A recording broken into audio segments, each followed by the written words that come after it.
श्रद्धेय मानच्या गुरुजींच्या स्मृतीला शतशत नमन. आजच्या कार्यक्रमाचे उद्घाटक आणि आता पुढच्या कार्यक्रमाचे अध्यक्ष माझे मित्र माननीय ॲडव्होकेट लखनसिंहजी खत्रे, सेवानिवृत्त जिल्हा उपनिबंधक व साहित्यिक, आपले जिल्ह्याचे आवडते शिक्षणाधिकारी, प्रमुख मार्गदर्शक जे तुम्हाला आज 2 वर्षानंतर गोदा अमृत पाजणार आहेत असे आपले आदरणीय अतिथी माननीय गाजर शेख साहेब, शिक्षणाधिकारी माध्यमिक जिल्हा परिषद गोंदिया, प्रमुख अतिथी प्रमोदजी खटकवार, उपाध्यक्ष भगवती शिक्षण संस्था, संचालक सुमिलाताई कावळे, स्नेहाताई मानकर, संचालक ललित मानकर, या महाविद्यालयाचे प्राचार्य आदरणीय टी.एम. राऊत सर, उपमुख्याध्यापक के. डोळे सर, स्नेहसंमेलन प्रभारी झेड.एस. बोरकर सर, पर्यवेक्षक D P. Meshram sir, V S. Anjankar sir, सौ आर.जी. शेंडे, आर.जी. लिल्लारे, सर्व स्नेहसंमेलन प्रभारी, उपस्थित आजच्या कार्यक्रमाला असलेले पालकवर्ग, उपस्थित बंधू आणि भगिनींनो आणि माझ्या प्रिय विद्यार्थी आणि विद्यार्थ्यांनो, स्नेहसंमेलनाचा कार्यक्रम हे अर्थात जागा बोलू नये, नाही तुम्ही 2 तास बोलायचं आहे का? आहे ना? मग बसा. तुम्हाला माहिती आहे माझा स्वभाव, नाही तर मी 5 मिनिटात इथून प्रस्थान होणार आहे. किती मिनिटात? 5 मिनिटात. त्यात मला माझा एक जवळचा प्रिय मित्र गमावला आहे आणि त्याच्या फिजरलसाठी मला देवरीला जायचं आहे. म्हणून शेवटी भाषण करण्याच्या ऐवजी सुरुवातीला भाषण करतोय आणि तुम्हाला अभिवादन देतो की तुमच्या स्नेहसंमेलनाच्या बक्षीस कार्यक्रमाला शुक्रवारला 3 डिसेंबरला पूर्ण वेळ मी तुम्हाला देईन. शेवटपर्यंत तुमचं म्हणणं ऐकून घेईन आणि तुमच्या प्रश्नाचं उत्तरही देईन. असल्या प्रकारचं आपलं मी तुमच्यापासून आज थोडी फारकत घेणार आहे. आज मित्रांनो, खऱ्या अर्थाने आज आम्ही 2 वर्ग मित्र, आजच्या कार्यक्रमाचे उद्घाटक ॲडव्होकेट लखनसिंहजी खत्रे, आम्ही 11वी सायन्सला इथं सोबत होतो. ते DDR झाले, माझे उपनिबंधक जिल्हा आणि साहित्यिक आहे. आमचा प्रवास सोबतचा आहे आणि आम्ही दोघंही या विद्यालयाचे माजी विद्यार्थी आहोत. मित्रांनो, ते तुम्हाला मार्गदर्शन करणार आहेत आणि त्यांचं मार्गदर्शक मोलाचं राहणार आहे. साहित्यिक आहे, चांगले कवितेचं बोध तुम्हाला देऊ शकतील. साहित्य कसं करायचं, साहित्य कसं व्हायचं, असे दोन्हीही प्रमुख अतिथी आपले आदरणीय गाजर शेख साहेब आणि हे दोन्ही साहित्यिक असल्यामुळे आज आपली जी कार्यक्रमासाठी अतिथींची निवड झाली ती अत्यंत उत्कृष्ट झाली असे म्हणण्यात योग्य होणार. आपण 2-3 वर्षानंतर, कोरोनाच्या नंतर आपण एकत्र येत आहोत. थोडी भीती वाटत होती मध्ये वर्तमानपत्रात आणि दूरदर्शनवर. पुन्हा कोरोनाचा उद्वेग उद्भवला. आपल्या प्रकारचं चीनचं वातावरण होतं. आपल्या देशातही त्यासाठी सजग राहण्याची आवश्यकता आहे. म्हणून सर्वांनी मास्कचा वापर केला पाहिजे, ही गोष्ट लक्षात ठेवलं पाहिजे. काही दिवस आपणही आपलं पथ्य पाळलं पाहिजे, नाही तर मागे जसं 2 वर्ष जसे आपले गेले तसे पुढचेही वर्ष जाऊ शकतात. ही गोष्ट आपल्या सर्व विद्यार्थिनी आणि विद्यार्थ्यांनी लक्षात ठेवलं पाहिजे. तसेच पालकांनी आणि शिक्षक वृंदांनी सुद्धा त्या संबंधात लक्ष ठेवलं पाहिजे. मित्रांनो, तुमच्याशी खूप हितगुंज करायचा विषय होता, पण मी शुक्रवारी तुमच्याशी करणार आहे.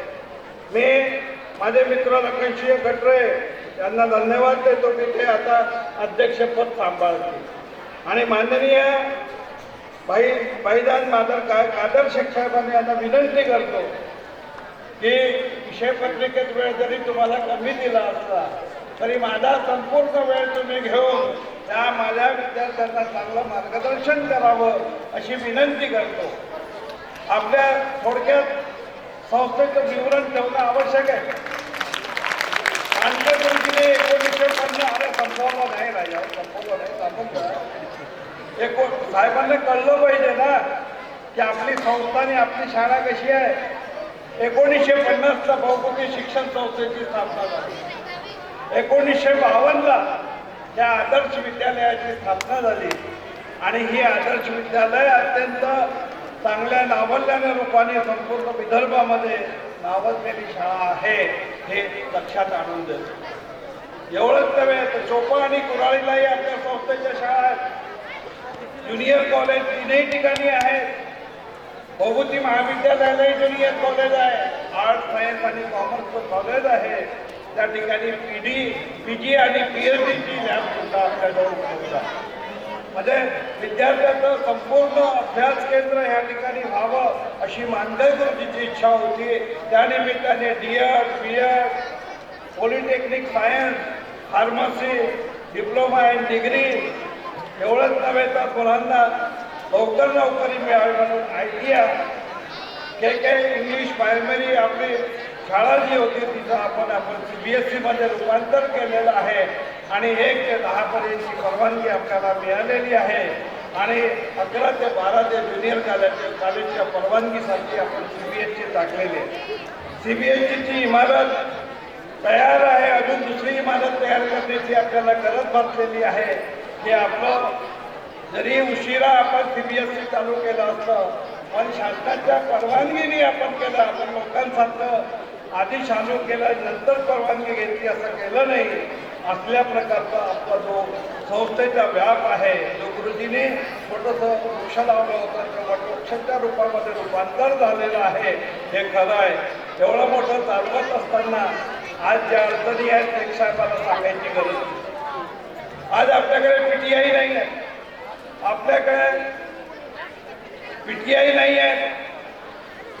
सांस्कृतिक कार्यक्रम घ्यायचं म्हटलं तर त्या संबंधात असलेले शिक्षक आपल्याजवळ नाही आहेत. एवढंच नव्हे तर आधी आर्ट आणि क्राफ्ट होतं तेही बंद झालेलं आहे.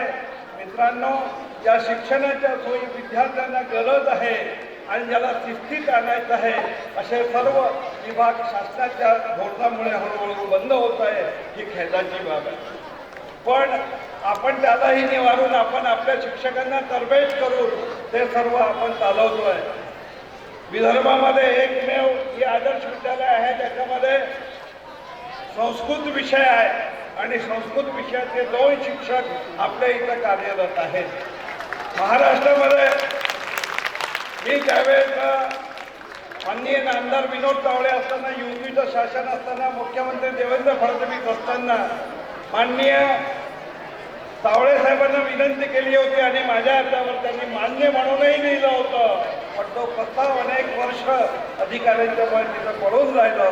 पण पुढे आघाडीचं सरकार आलं आणि आपण जो काही उहापोह केला त्यामुळे आपल्याला यश आले आणि ही मागणी घातली होती की संपूर्ण महाराष्ट्रामध्ये जिथं कुठं अतिरिक्त शिक्षक असतील ते शिक्षक आमच्या शाळेला द्यावं आणि संस्कृतचं ज्ञान आमच्या विद्यार्थ्यांना मिळावं म्हणून आपण प्रयत्न केलं आणि त्यामध्येही आपल्याला यश मिळालेलं आहे हे खरं आहे.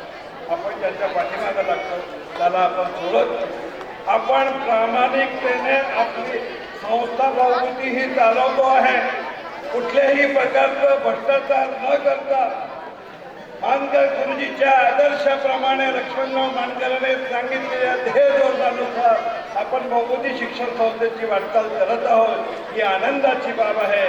म्हणून मित्रांनो, या ठिकाणी जे अतिथी आलेले आहेत त्यांना येणाऱ्या नवीन वर्षाची शुभेच्छा देतो. नवीन वर्ष आपल्याला सुख समृद्धी आणि भरभराटीचं जावो आणि आपलाही सुख समृद्धी आणि भरभराटीचं नवीन वर्ष येवो अशी महाचरणी प्रार्थना करतो आणि या ठिकाणी माझ्या वक्तव्याला थांबवतो आणि आपल्या सर्वांच्या परवानगीने मी हे मंच सोडत आहे आणि लगनशीलजी आमच्या सोबत आहे.